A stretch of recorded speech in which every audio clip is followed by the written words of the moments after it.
आतंकवादी हमला में हमारे बहुत सारे साथी का शहीद हुए हैं। 26 लोगों का, उनको श्रद्धांजलि हम लोग अर्पित करते हैं। और साथ ही इस कार्यक्रम में उपस्थित सभी हमारे साथी 6 जिला से या 5 जिला से हैं, रोहतास जिला, औरंगाबाद, बक्सर और कैमूर और गया, सभी कार्यकर्ता यहाँ पे मौजूद हैं।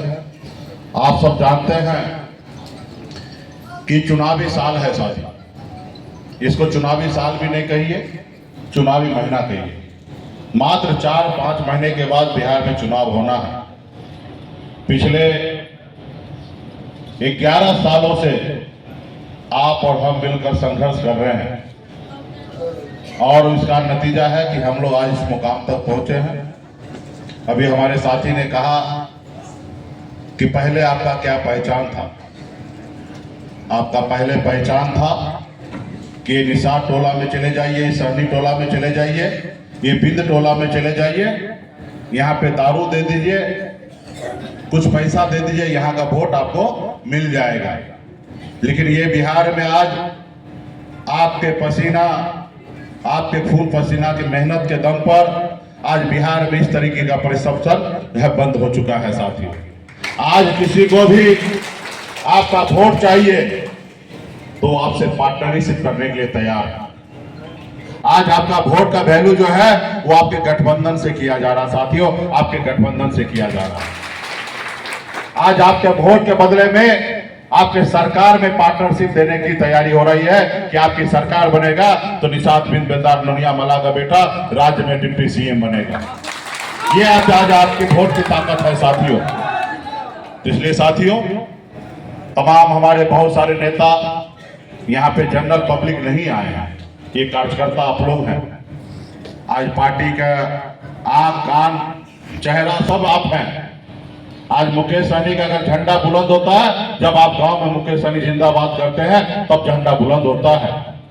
तो आप यहाँ से संदेश लेके जाइए। हमारा लड़ाई है निषाद समाज को मान सम्मान अधिकार आरक्षण मिले। हमारी लड़ाई है कि निषाद को आरक्षण मिले।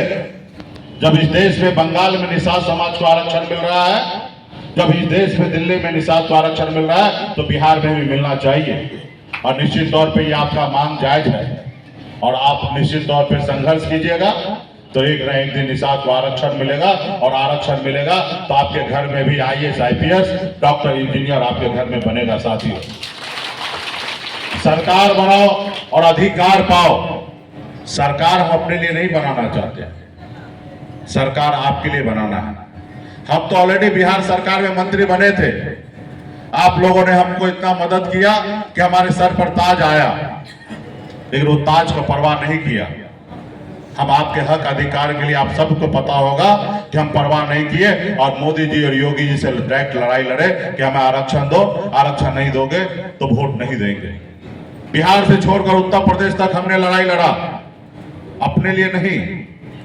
आपने तो हमको उस जगह पे पहुंचा दिया जिस जगह पे हम सपना देखते थे, लेकिन हमने वो सपना को त्याग किया आपके लिए। तो इसलिए हमारे यहाँ पे जितने भी कार्यकर्ता साथी हैं, आप लोगों ने 10 से 11 सालों से मजबूती से भैयापी पार्टी के लिए काम कर रहे हैं। कुछ महीना बचा है। ऐसे इस जोन में 33 विधानसभा है और 33 विधानसभा में 25 विधानसभा पे महागठबंधन का ही जीत है और सिर्फ 7 विधानसभा जो है वो एनडीए का है। और एनडीए का भी सबसे बड़ा लक्ष्य है पूरे बिहार में सबसे ज्यादा मजबूती से इसी 5 जिला में काम कर रहे हैं कि कैसे भी इस जिला में हम कैसे महागठबंधन को हराएं। और पहले हम लोग नहीं थे तब ये हाल है। अब मुझे लगता है कि वीआईपी पार्टी आने के बाद हमें नहीं लगता है कि 33 में से 1 सीट भी हम लोग को हारना चाहिए। तो साथियों, आने वाला समय में सरकार आपका बनेगा बिहार में, पूरे देश में आपकी पहचान बनेगी।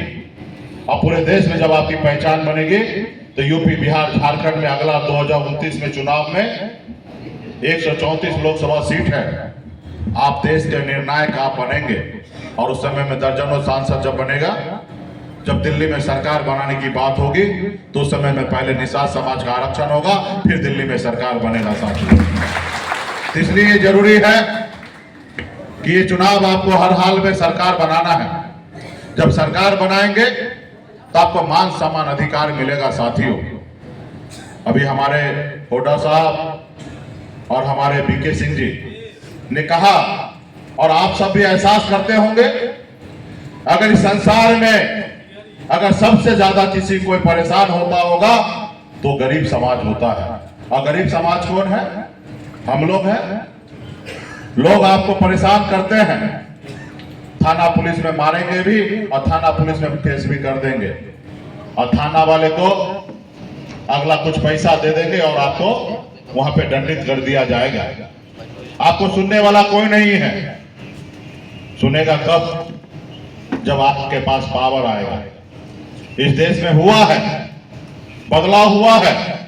जब हमारे यादव भाई ने अपने वोट का ताकत आदरणीय लालू प्रसाद यादव जी को दिए, जब पिछड़ा समाज के लोगों ने अपने वोट का ताकत जब लालू प्रसाद यादव जी को दिए, जो लोग तो जमीन पर बैठने का लिए लोग नहीं देते थे, वो लोग कुर्सी पर बैठने लगा साथियों, वो लोग कुर्सी पर बैठने लगा। आप कल्पना कीजिए, अगर लालू जी को अगर ताकत नहीं देते तो 90 से लेकर 2005 के बीच में या आज तक क्या आपको कुर्सी पर बैठने का मौका मिलता? नहीं मिलता। आज मुकेश सहनी माइक लेके आपके बीच में बात कर रहे हैं, ये हमारे पास ये ताकत नहीं होता। 90 से पहले हमारे लोगों को इस तरीके से बोलने का आजादी नहीं था। तो इसलिए साथियों, ये बदलाव कैसे हुआ? बाबा साहब भीमराव अंबेडकर के जो आपको ताकत दिया वोट गिराने का, उससे ये बदलाव हुआ है साथियों। आपके पूर्वज ने पौने 200 साल तक अंग्रेज से लड़ाई लड़ा, शहीद हुए, तब जाके देश आजाद हुआ। ये देश आपका है। पहले राजा का बेटा राजा बनता था, लेकिन बाबा साहब भीमराव अंबेडकर ने कहा नहीं, इस देश का राजा अब राजा का बेटा नहीं बनेगा, इस देश का राजा वो बनेगा जिसके पास वोट होगा।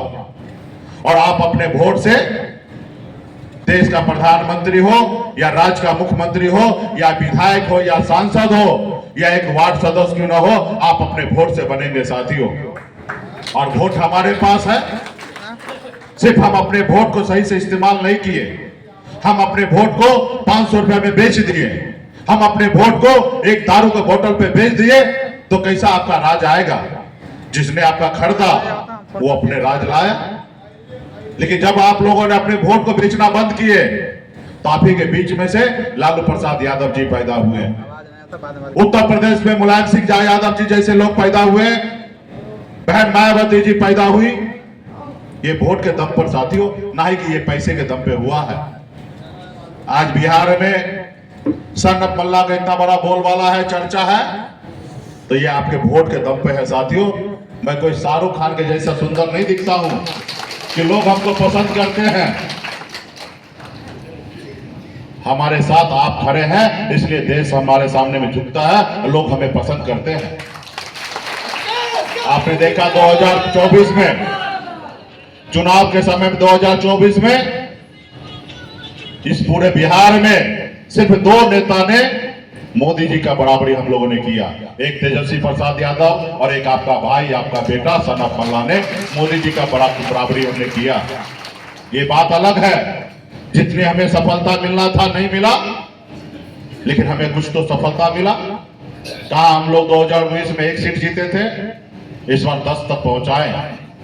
कुछ हमारे कुछ अपना अंदरूनी कारण के कारण हम लोग थोड़ा चुनाव हारे, लेकिन अभी चुनाव जो होगा, क्योंकि वो मोदी जी के नाम पे चुनाव था, और अगला जो चुनाव होगा वो नीतीश कुमार बनाम मुकेश सहनी और तेजस्वी के नाम पे होगा साथियों। और निश्चित तौर पे जब आपका सरकार बनेगा तो आपका अधिकार मिलेगा। तो इसलिए साथियों, ये आजादी के 77 साल के बाद पहली बार ऐसा आपको मौका मिल रहा है। आपके पूर्वज ने भी सपना देखा, लेकिन सपना नहीं पूरा हो पाया।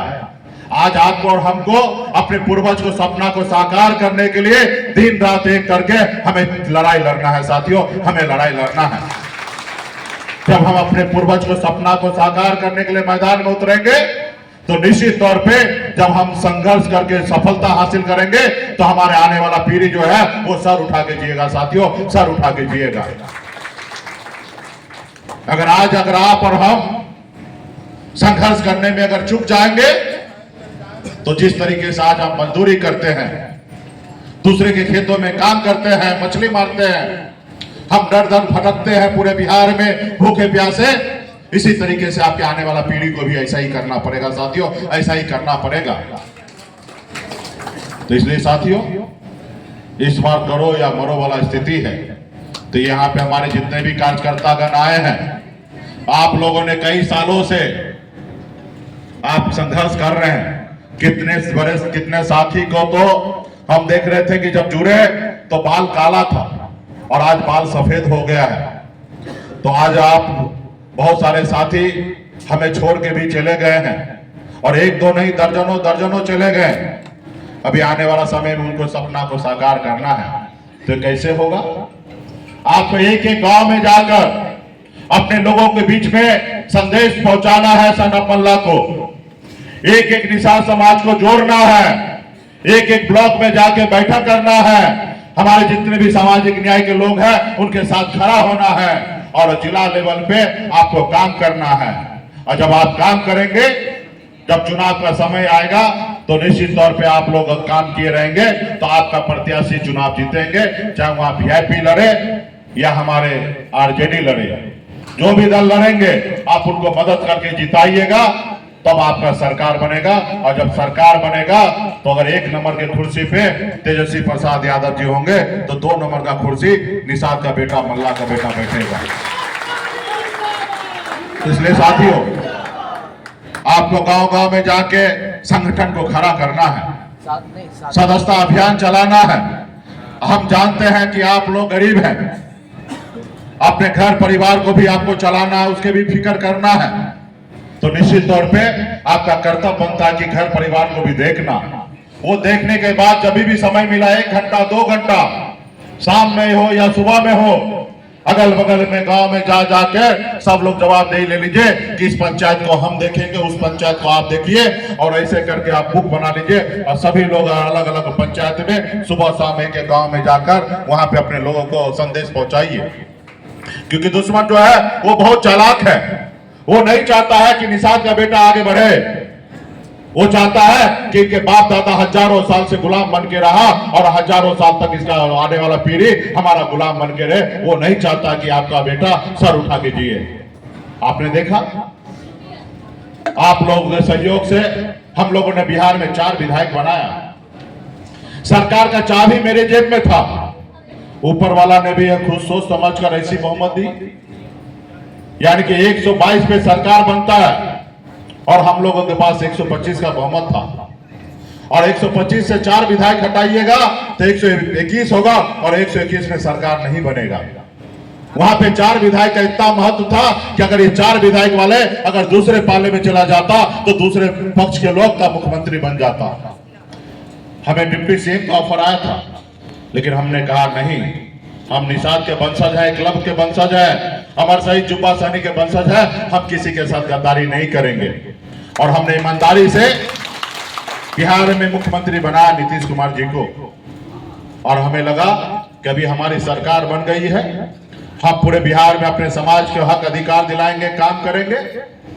लेकिन उन्होंने देखा कि मुकेश सहनी इस जात का कोई अता पता नहीं था। ये लड़का बम्बई गया, संघर्ष करके वहां पे झंडा गाड़ दिया, बिहार आया, अपने लोगों को जागरूक करके अपने साथ ले लिया और बिहार में झंडा गाड़ लिया। आज 4 विधायक बनाया, एक समय आएगा मुकेश सहनी 125 बना के बिहार का मुख्यमंत्री बन जाएगा। उसको डर हुआ, और जब डर हुआ तो हमको आने लगा, कहने लगा कि सहनी जी पार्टी विलय कर लीजिए और हमारे साथ आ जाइए, अगला मुख्यमंत्री आप ही को बनाएंगे। हमने कहा भाई, ये पार्टी हमने नहीं बनाया, ये पार्टी पूरे बिहार के निषाद ने बनाया। निषाद के 22 उपजाति जो है, बेलदार, दुनिया, मला, चाय, टियर, बनपर, गोरी, ये सभी लोगों ने पार्टी बनाया। ये पार्टी पर सिर्फ मुकेश सहनी का अधिकार नहीं है। हाँ, एक समझौता हो सकता है, जो लड़ाई हमने लड़ा निषाद समाज के रिजर्वेशन के लिए, आरक्षण के लिए आप आरक्षण लागू कर दीजिए, तो निश्चित तौर पे आप जो कहिएगा हम करने के लिए तैयार हो जाएंगे। आप पार्टी मांगिएगा तो पार्टी दे देंगे, आप हमारी प्राण मांगिएगा तो हम प्राण दे देंगे। लेकिन उनका तो ये था नहीं, उन्होंने नहीं माना। वो देखा उसका आसान तरीका था, एक एक विधायक को 50-50 करोड़ रुपया दिया और 200 करोड़ रुपया खर्च करके आपके विधायक को खरीद लिया। और जब विधायक खरीद लिया तो आप अकेले पड़ गए और उस सरकार से आपको बाहर कर दिया। तो इसलिए साथियों, ये आपके शुभचिंतक नहीं है।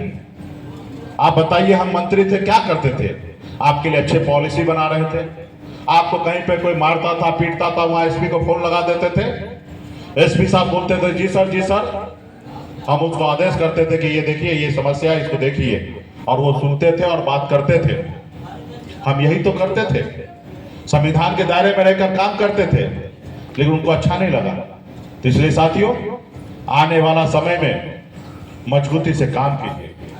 लोग कहते हैं ना, जिसके पास दल होता है उसी के पास बल आता है। साथियों, आज आपके पास दल है, आने वाला समय में दल को जिंदा कर दीजिए, आपके पास बल आ जाएगा। साथियों, बल आ जाएगा। बहन मायावती जी के लोग ने दल को मजबूत किया, तो आया ना हमारे दलित भाई को बल उत्तर प्रदेश में।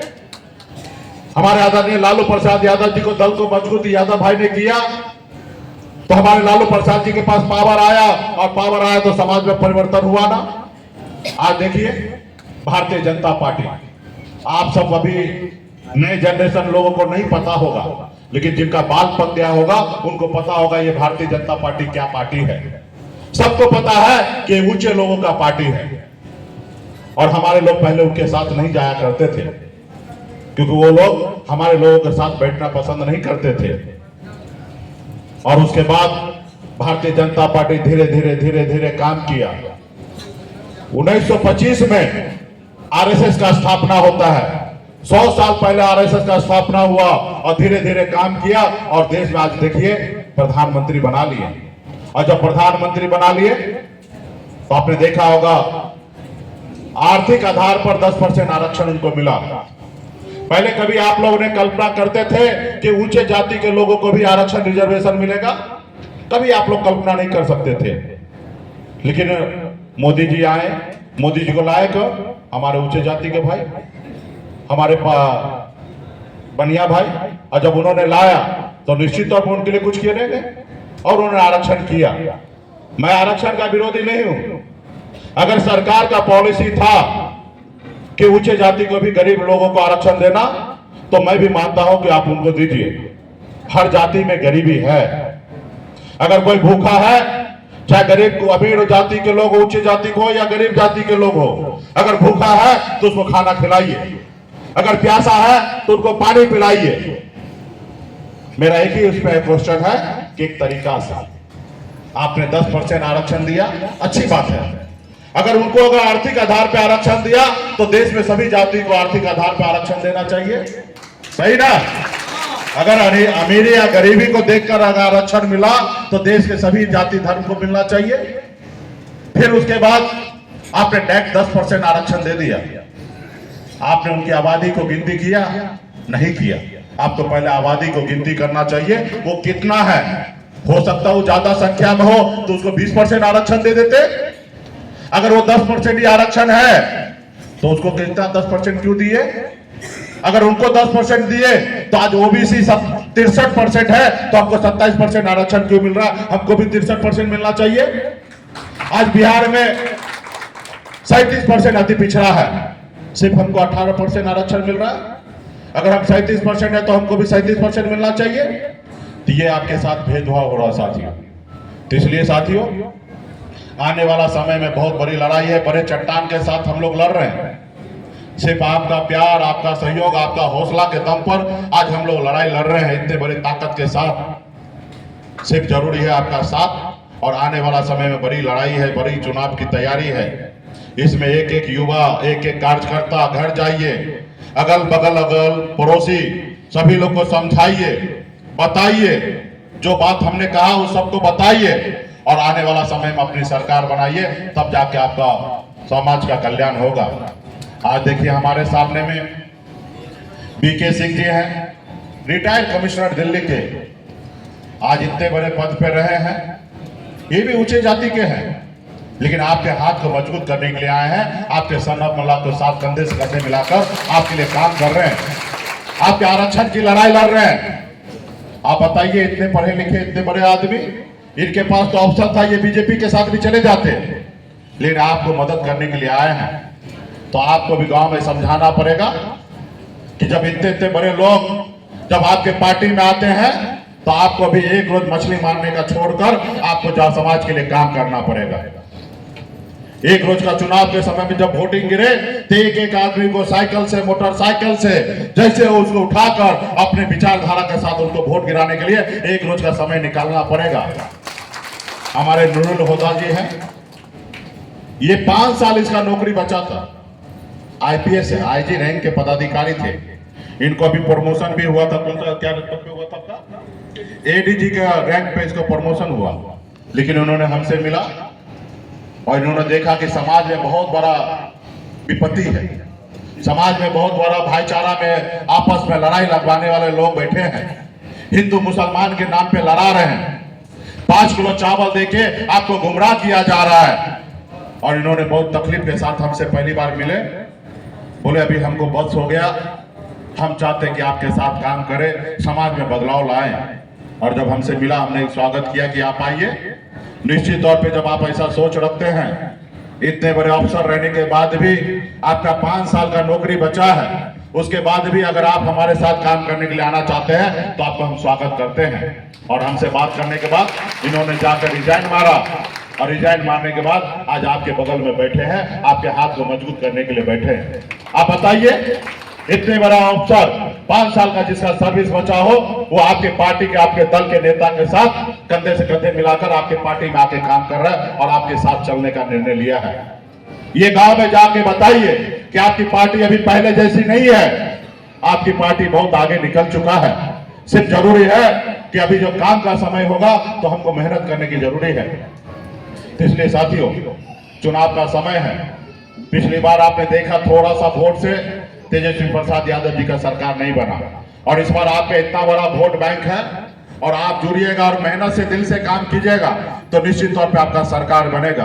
और जब सरकार बनेगा तो आप जान ही रहे कि डिप्टी सीएम होगा। पार्टी ने राष्ट्रीय कार्यकारिणी में घोषणा किया, हमने 60 सीट पर चुनाव लड़ने का निर्णय लिया है, तो अधिक से अधिक सीट पर हम लोग चुनाव लड़ेंगे। उसमें उसके बावजूद भी हमने एक घोषणा किया है कि पार्टी के पास जितना भी सीट होगा उसमें आधे सीट हम एससी भाई और हमारे अति पिछड़ा भाई को हम लोग चुनाव लड़ाएंगे, क्योंकि एससी और अति पिछड़ा भाई की आबादी 50% की है और हमने निर्णय लिया कि 50% हम चुनाव लड़ाएंगे। हमारे बीच में संकट है, हमने तो घोषणा कर लिया लेकिन हमारी तैयारी लोग नहीं कर रहे। हमारे पास संसाधन नहीं है, जो अन्य लोगों के पास करोड़ों करोड़ रुपया रहता है और चुनाव में पैसा बहा के चुनाव जीत लेता है। आपके पास पैसा नहीं है। आपको काम आएगा जब संगठन खड़ा कर लीजिएगा, आप लोगों को मदद कीजिएगा, लोग मान लेगा कि नहीं ये आदमी सही है और वो बगैर पैसा का आपको वोट करेगा, क्योंकि आपके पास पैसा नहीं है वोट खरीदने के लिए, आपके पास दूसरे के गाड़ी में तेल भरने के लिए पैसा नहीं है। वो आप अगर ईमानदारी से काम कीजिएगा, मेहनत करने वाले लोग होइएगा तो लोग आपसे जुड़ जाएगा। जैसे आज हम लोग ईमानदारी से काम करते, आपको मेरे पर भरोसा है आज, इसलिए आज आप यहाँ पे आए हैं। हमने किसी को 1 रुपया दिया नहीं दिया, आप लोग अपने खर्चे से आए हैं। हॉल बुक करना हो, खाना खिलाना हो, सारा चीज आज पार्टी के नेता करते हैं, क्योंकि उनको पूरा भरोसा है कि सन ऑफ मल्लाह हमारे लिए अच्छा काम कर रहे हैं और आने वाला समय में अच्छा करेंगे।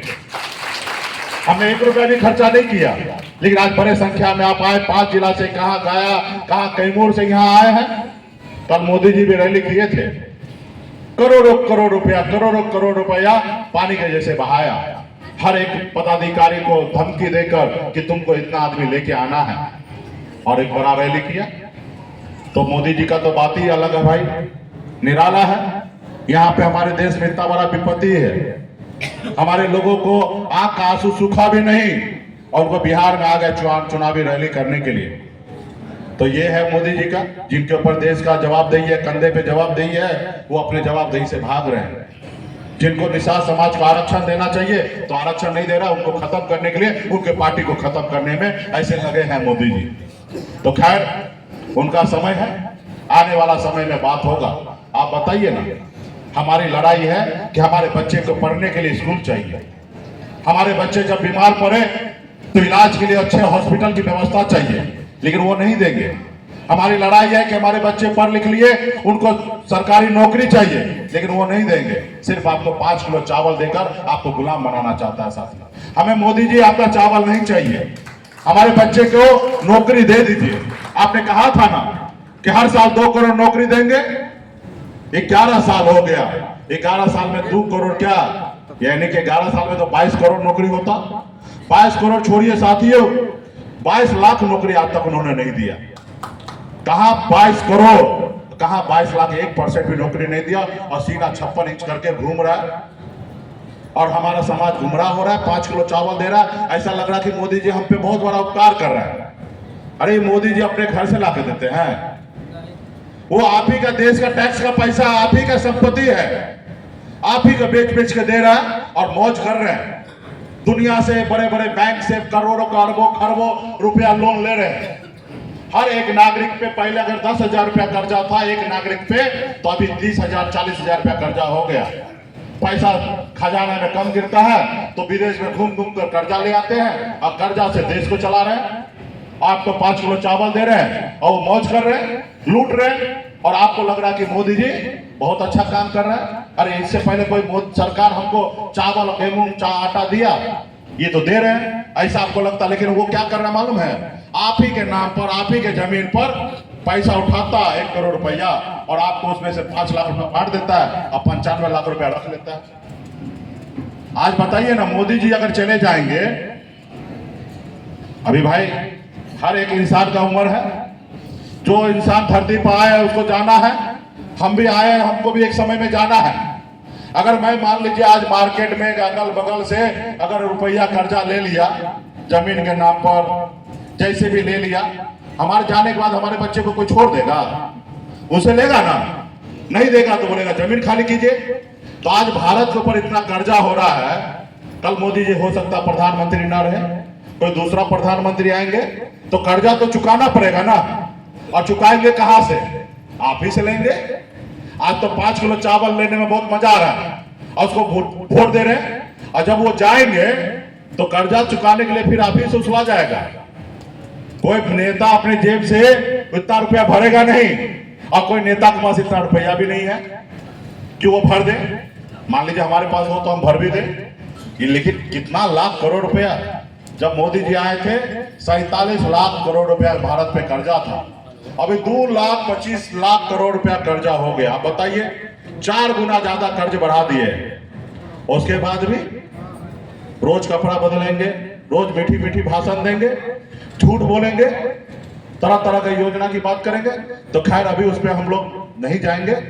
अभी मेरा तो बहुत तकलीफ होता है कि कम से कम हम लोग तो विपक्ष है, मोदी जी को कम से कम उनके लोग जो उनको वोट दिए हैं, भाई वोट दिए तो वो प्रधानमंत्री बने हैं, तो जो लोग वोट दिया कम से कम उसके बारे में तो सोचिए कि आप देश को कहां पहुंचाना चाहते हैं, देश को कहां लेके जा रहे हैं। कम से कम मोदी जी उनके बारे में तो सोचिए। आपको मुकेश सहनी से लड़ाई है, तेजस्वी जी से लड़ाई है, लालू जी से लड़ाई है, अखिलेश जी से लड़ाई है, समझ में आता है। लेकिन जिन लोग वोट दे रहे हैं, हमारे उच्च जाति के भाई वोट दे रहे हैं, बनिया भाई वोट दे रहे हैं, कम से कम उसके बारे में तो सोचिए। ऐसा थोड़े है कि जब देश खत्म होने लगेगा तो हमारे बनिया भाई को या अपर कास्ट को तकलीफ नहीं होगा, उनको भी तकलीफ होगा। तो इसलिए साथियों, अपनी विचारधारा को मजबूत कीजिए। हम लोग विचार के साथ राजनीति करने के लिए आए हैं। हम एक खुद गरीब मछुआरा परिवार में जन्म लिए, पिताजी मछली मारते थे तो घर परिवार चलता था। बचपन का जिंदगी बहुत अभाव में जिंदगी जिए हैं। उसके बाद 18 साल की उम्र में, जिस उम्र में बच्चे अपने माँ बाप के साथ, अपने रिश्तेदार के साथ होते हैं, उस उम्र में मैं अपने गांव और परिवार को छोड़कर मुंबई जैसे शहर चला गया। वहां मजदूरी मैंने किया, 900 रुपया महीने पे मैं नौकरी करता था, 30 रुपया रोज पर मैं मजदूरी करता था। लेकिन आप लोगों का आशीर्वाद से मुंबई जैसे शहर में हमने कामयाबी का झंडा गाड़ दिया। ऐशो आराम की जिंदगी में जी रहा था, बेहतर जिंदगी जी रहा था, महंगे करोड़ों की गाड़ी में घूमता था, बड़े महलों में रहता था। आज मैं 11 साल से अपने बच्चे को, बीवी को, सबको छोड़कर आज अपने समाज के हक अधिकार के लिए लड़ाई लड़ रहे हैं। लोग चांद पे घर बनाने के लिए सोच रहा है, लेकिन हमारे लोगों के लिए आज भी धरती पे रहने के लिए घर नहीं है। 2 वक्त अच्छा खाना खाए उसके लिए उसके पास पैसा नहीं है। आज हमारे लोगों के घर में बच्चा बीमार पड़ता है तो अपनी माँ के गोद में दम तोड़ देता है, क्योंकि उसके पास अच्छा पैसा नहीं होता। वो प्राइवेट हॉस्पिटल में इलाज नहीं करा सकता है, वो सरकारी के भरोसे में रहता है और सरकारी हॉस्पिटल में सही से इलाज नहीं होता। अगर ये सब आप नहीं सोचिएगा, हम नहीं सोचेंगे तो कौन सोचेगा? आज तक 77 साल में कोई आया सोचने के लिए? नहीं आया। और आने वाला 100 साल तक भी लिख लीजिए, आपको कोई और आएगा नहीं आपको बचाने के लिए। आपको तकलीफ को दूर अगर कोई करेगा तो आपका अपना भाई, आपका अपना बेटा ही आपको मदद करेगा और आपको ऊपर लाने का काम करेगा। जैसे लालू जी ने ला किया, जैसे बहन मायावती जी ने की, जैसे मुलायम सिंह जी किए, जैसे हमारा आदरणीय स्वर्गीय पासवान जी ने किया। आज समाज में बदलाव आया, समाज का बोलबाला हुआ।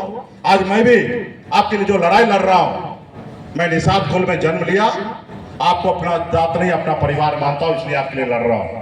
अगर मैं ब्राह्मण कुल में जन्म लेता, मैं भूमियार होता, लाला होता, राजपूत होता, तो मैं आपके लिए काम नहीं करता, मैं उनके लिए काम करता। इसलिए साथियों, आप सबको समझना है, पार्टी के सभी बरसिंगिया नेता यहाँ बैठे, बहुत सारे साथी को तो बोलने का मौका नहीं मिला, क्योंकि इसके बाद आप सब जानते हैं कि महागठबंधन का भी कार्यक्रम है। सभी जिला मुख्यालय में जाकर श्रद्धांजलि अर्पित करना, कैंडल मार्च करना है। हमको भी पटना जाना, वहाँ पे महागठबंधन के सभी नेतागण रहेंगे। एक जगह शादी में भी जाना है, क्योंकि पहले से कार्यक्रम बन गया था, तो इसलिए हमें जल्दी जाना है, तो बहुत सारे साथी को बोलने का मौका नहीं मिला।